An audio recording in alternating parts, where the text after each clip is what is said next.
listening to The Gender Rebels. I'm Kathleen, a cis woman and ally. And I'm Faith, a trans woman. Gender Rebels is a question and answer podcast that explores life outside the gender binary. A big thanks to our Patreon supporters. If you'd like to support the show, go to patreon.com/genderrebels. Hey everyone, I'm Kath. And I am Faith. Faith, do we have any new patrons to thank? We do. Yay! We need to thank Esther C. Esther, thank you so much. Esther C is a great new patron, and thank you for being part of the Gender Rebels family. Faith, do we have any questions from listeners? We do. We have this great new question from Bridget. Bridget, awesome. Yeah. Here's Bridget's question. It's really good and timely. Hey, Gender Rebels. I'm a pretty new listener, but I've really enjoyed listening to your backlog of podcasts. Thank you. Thank you, If you choose to binge our backlog of podcasts, do understand that I've been working on my voice for some time. That's all. That's all. I was wondering if you had an opinion on the new MTF and FTM Snapchat lenses. People on Twitter seem to be having a field day with them, having fun. I was wondering what your thoughts were on it. Is it awesome, awful, or couldn't care less? It seems like there are a lot of ways to look at this. On one hand, it's nice to get a helping hand for selfies that could help your self-esteem. On the other hand, I could see it as people making light of something that causes restless nights in the trans community. Thank you and have a great show. Bridget, wow. Yes. Good question. So I gotta say, I'm old. I'm old.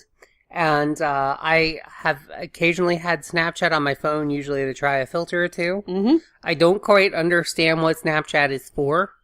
I mean, it's for playing with filters. Yeah, and right? I guess you're supposed to add your friends on that or something, or I don't know. Can you follow, like, celebrities on it or something? I don't think so. I think you just put your thing up and people who are your friends on Snapchat see your thing if they're looking at that moment, because the stuff disappears really quick unless you get a screenshot of it.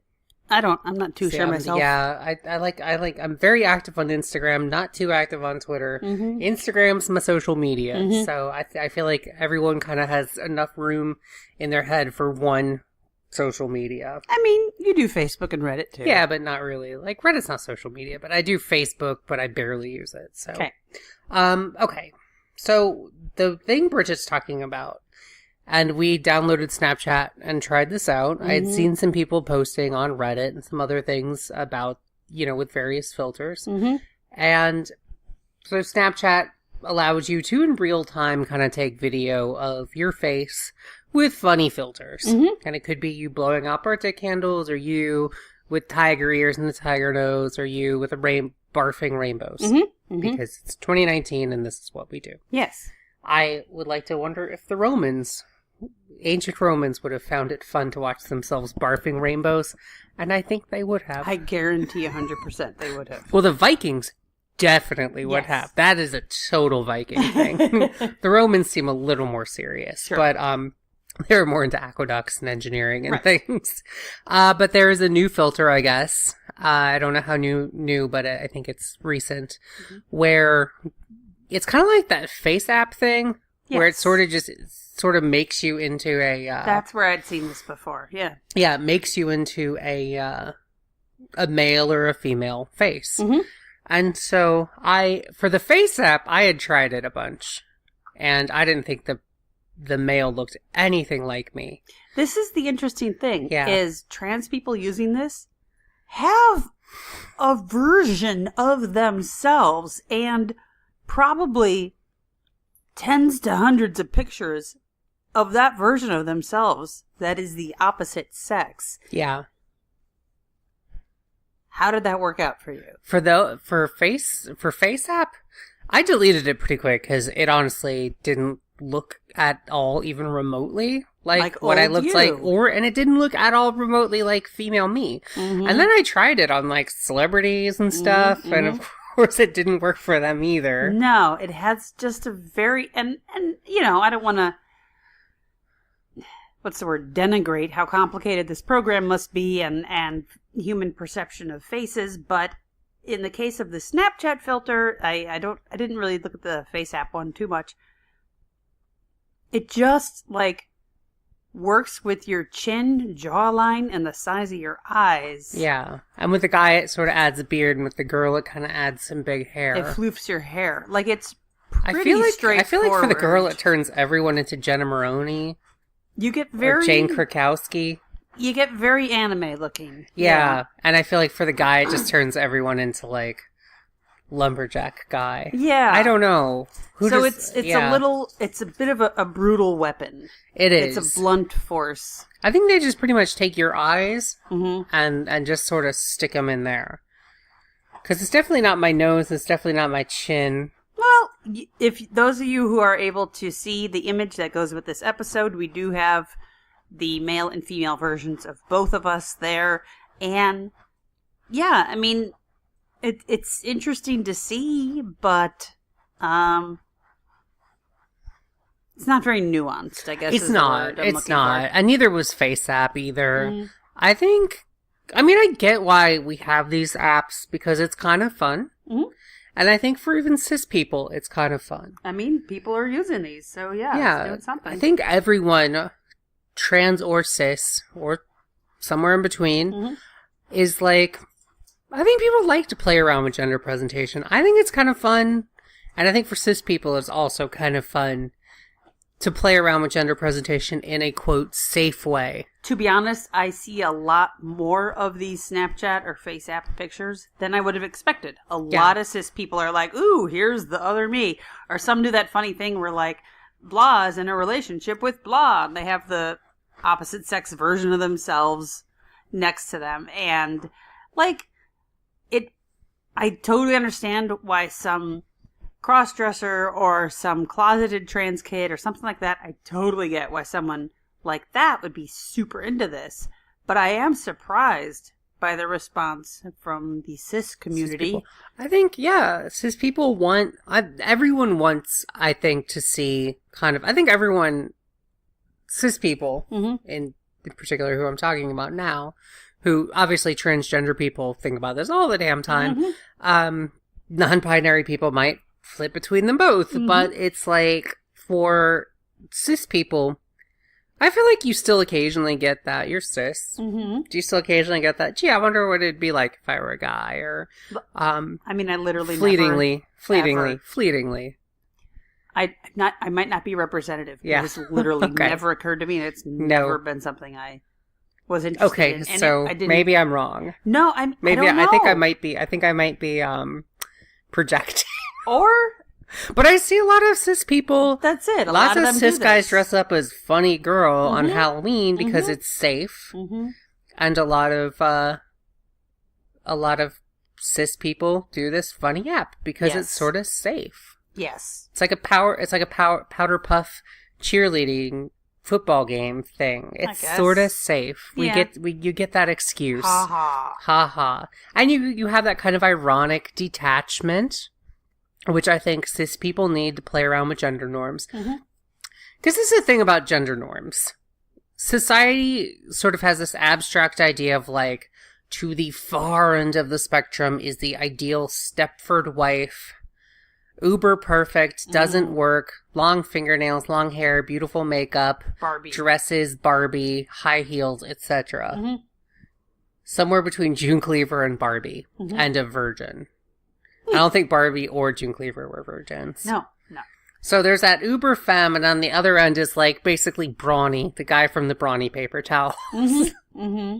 Who's, like, uber masculine and, drives a tank mm-hmm. and chops wood and eats beer and, Yeah, Barbie like, and Brawny. Literally eats, Those are the opposite Barbie ends. and Brawny.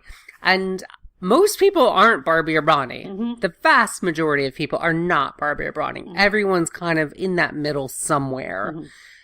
Because it's not realistic. Mm-mm. And so we're all kind of in the middle. And I think all of us, to an extent, I'm going to talk for cis people, so please interrupt, feel like I think cis people, everyone, cis, straight, cis, trans, non-binary, etc., feel the desire to kind of break out from Barbie Brawny mm-hmm. Mm-hmm. and want to kind of express something different or feel unique and individual mm-hmm. Mm-hmm. and seek out kind of it's fun little escapes from that with the ironic detachment. Yes. That you need to have. And an app like this gives you that ironic detachment.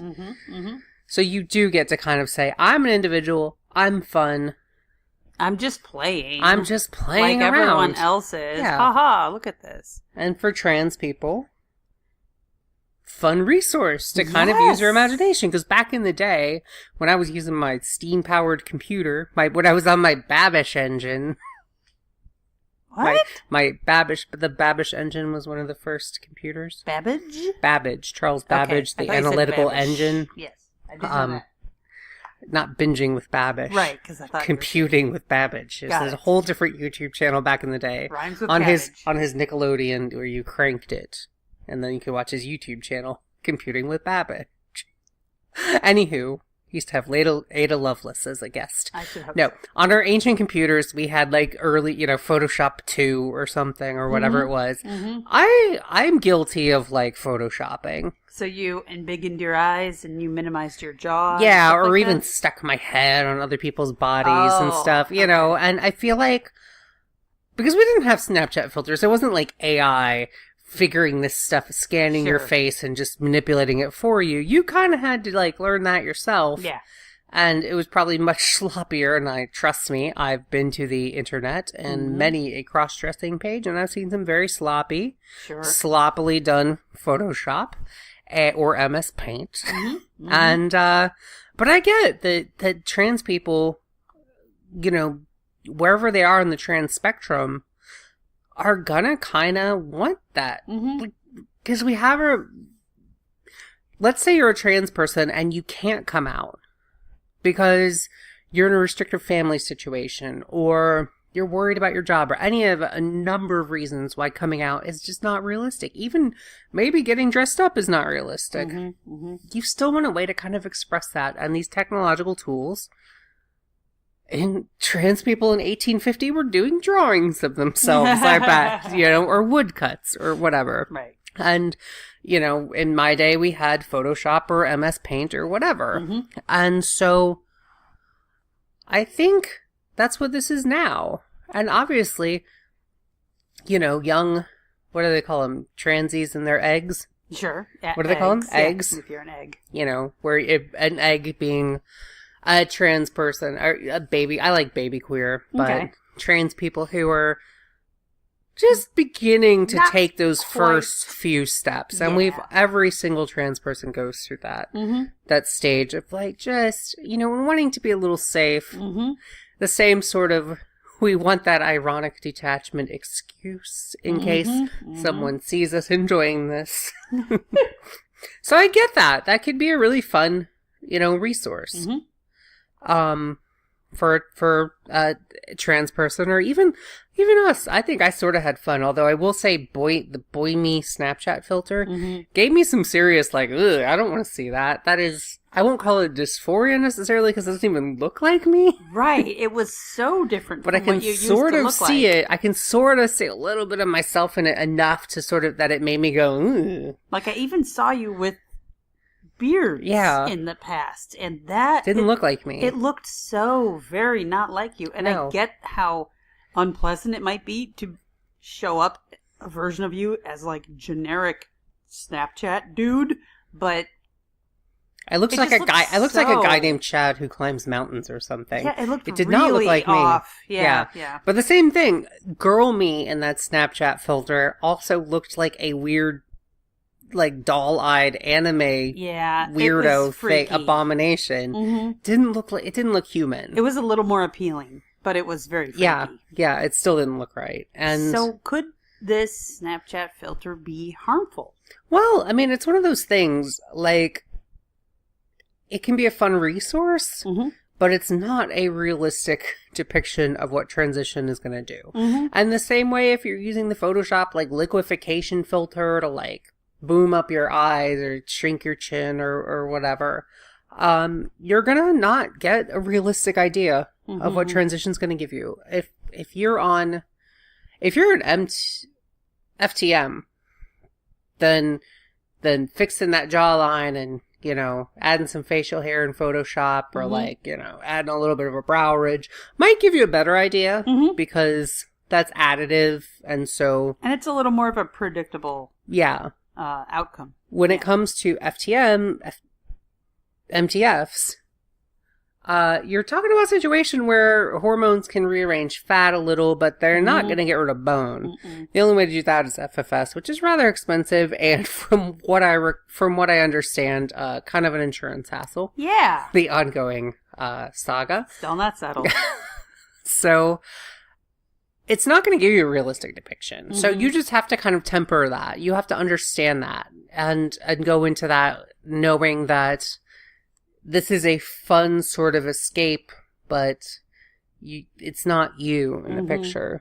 That's not going to be what you're going to look like. But Snapchat also has had, like, cutesy anime filters. I think there's other I've seen people post filters with, like, the big anime eyes and stuff. Yeah, and it's also going to make you look like a dog with a dog nose and dog ears and nothing. But an adorable dog. Yeah. Because it does do that big eyes. Because if you get bit by a werewolf, you're not going to look like that adorable dog. You're going to look like a weird werewolf person. And I'm not trying to say that werewolves are weird, but I don't personally find half-wolf human hybrids attractive. Like, it's just not wise overall to really rely heavily on a Snapchat filter for anything, including the flower crowns, because that also does, like, embiggen your eyes and smooth out your eyeliner skin and stuff. Everything smooths your skin out. It's they throw that eyeliner. Yeah. Those are pretty precise. There was, like, the one with glasses where they just throw eyeliner on. Like, it's weird. Yeah. So, I think there's one other issue with this, and that is something I encounter. I don't know if there's a word for this. Perhaps I need to be the one to coin it. Gerfluffing. Let me say what the thing is, and I can tell you if there's a word. Okay. Gerfluffing. Not that. It's when I'm, like, in a movie theater, say, and, like, the funny drag scene comes on, or I'm quoting funny. Or in a room with people watching TV and there's, like, that sort of sitcom scene. Or even, you know, I remember watching Trainspotting in the theater and there's the scene with a trans woman, I will say, or crossdresser or whatever. And even anytime there's something like that on screen, I immediately sort of just want to, like, sink into my seat and disappear and, like, not have anyone look at me because it kind of brings up the idea of gender change. It brings up the idea that there are trans people or cross-dressers or anyone breaking out of the gender binary. And I feel like that just... I don't know if anyone even any cis person gives a shit. They probably don't. They're probably thinking more about, like, their own lives. But I just feel like that puts that idea in people's heads, and then once it's in their heads, they will just zero in on me with laser beam focus eyes, and that, like... So you don't want cis people thinking about the existence of trans people. Yeah. Because that, however slightly, increases your vulnerability in the room. I think so. Like, let's say you're hanging out with your coworkers, and your coworker's like, funny new Snapchat filter, and they're all doing it. And then you sort of walk up, hey guys, what's so funny? And they're like, some funny Snapchat filter, and gender change. Is there a word for that? Garfungen. Yeah, we gotta invent that word. Well, the Germans have a word, I assume. Overall, it's concern or fear? I don't know, but I think it's just that idea that, like, once gender change is on people's mind, then you become the elephant in the room, so to speak. And that's just a position I don't want to be in. I get it. And so that's sort of another thing with this. Yeah. But maybe it could also help cis people understand that, like, gender fluidity is an option or a thing or, you know, so it could be a good thing as well. But does it make light of transphobia? Not transphobia. Does it make light of dysphoria? I don't know. I won't. That, I think, may be what I'm talking about, my discomfort with these sort of things. I see, yeah. I don't know if I would necessarily say it makes light of dysphoria, but I think, could it make a trans person experiencing dysphoria uncomfortable? I think certainly. But I don't think that was ever probably their intent in creating this. They're probably just trying to they're probably cis people making a fun cis app. Or they were possibly secret transies going, I will unleash transiness upon the world. I will make the app for myself and then unleash it. And then everyone will try it out and realize uncomfortable truths about themselves. Yes. So if you're the transy developer, send us a DM. Well you don't done. you don't have to say who you are. Just let's just confirm this. So I think it can make trans people uncomfortable.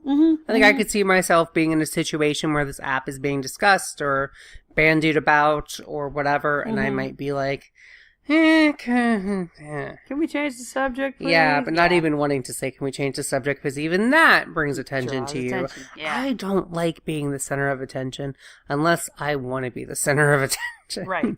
Unless I'm being fabulous in my own particular way, I don't want to be the center of attention. I especially don't want to be the center of attention for being trans. Understood. Yeah. Okay. So I think overall it sounds like it's a fun thing. It might help some trans people crack their egg. And overall it teaches cis people about the fun of a little bit of gender fluidity. Yeah. All right. So I say, if you haven't tried it, you might want to give it a try. You probably, knowing a bunch of trans people that I know and our listeners, you probably already have. Yeah. But if you haven't, give it a try. I don't think it's like particularly realistic. Is it 2 minutes of fun? Sort of. It is 2 minutes of fun. I don't know if I would go that far. One of the minutes is uploading the app. Okay, that's not really fun. That's just sort of waiting for an app. Snap. I just want to give a full accounting of the amount of time that'll be invested. And then you've got to create your login. That's another 45 seconds, and then you got to I need another password for this crap. Fine. Get Snapchat. Play around if you feel like it. Post some crazy, wacky pictures. Stare at some bewitching, profoundly moving pictures. Whatever the output is, however that affects you, go ahead, have your fun. Overall, it's a toy. It's a toy, and I think it's like anything. It's Snapchat filters like this are like nuclear weapons. Wow. Yeah, it's neither good nor evil. It's just how you choose to use it. Yes, deploy this weapon wisely. I just like comparing things to nuclear weapons. I know you do. It's good to have. It's good to have. In case you need it. Yeah. In case other countries get or aliens Snapchat. Or something. Yes, yeah. Yes. It's Project Orion, that nuclear-powered spaceship they're going to do. It's blah. So I would say try it. It's fun. And let us know your thoughts. Did you do it? Did you check it out? Send us your pictures. I know you've got them. Have you been annoyed that cis people have been posting all this shit and kind of stealing your trans thunder? Let us know. Or did your picture just nail it? Yeah, I totally did look like that. Or I totally will look like that. Let us know. I will freak the fuck out if ever there is one of these apps. Because 5 years in the future, they're just going to be more advanced. Oh, yeah. And then I'm going to be like, no. They'll do head to toe. They'll show fat distribution too. And you'll pick your sort of fashion sense and it'll give you an outfit based on, it's going to get weird. It's going to get weird. But you guys already are ahead of the curve. And or they'll get your IP. Already. They'll get your IP and they'll trace your entire internet history. Yeah. We understand you like to wear Levi's. Here is your, what's the word I'm looking for? Not doppelganger. Your avatar. Yeah, here's your avatar. And you might try the new Nike Pro Flex that's what they'll do. 649s on your shoes. Stuff. Yeah. All right, cool. Well, thanks, Faith. Thanks for the insight. Right. This is a fun thank thing. You, Bridget, for the great question. Yes, and go to Podbean and find the episode if you want to see the pictures of us in our other selves. They're weird. They're just weird. They're weird. They're very weird. We took them the other night and we were just like, ugh. I think it's weird because we both look the same. Yeah. It's very it's a weird because the weird thing is you look a lot like your brother. I think I think all the kids in your family have this sort of similar face.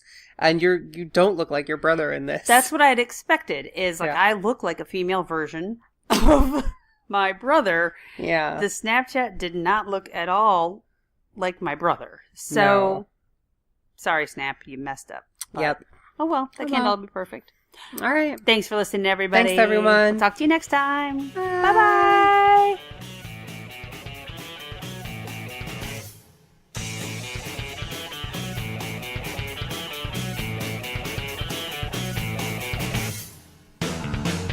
If you've enjoyed this episode and want to help us keep making more great content, go to patreon.com/genderrebels. We have many different levels of support and lots of great rewards, including drinks with the Gender Rebels at Stonewall.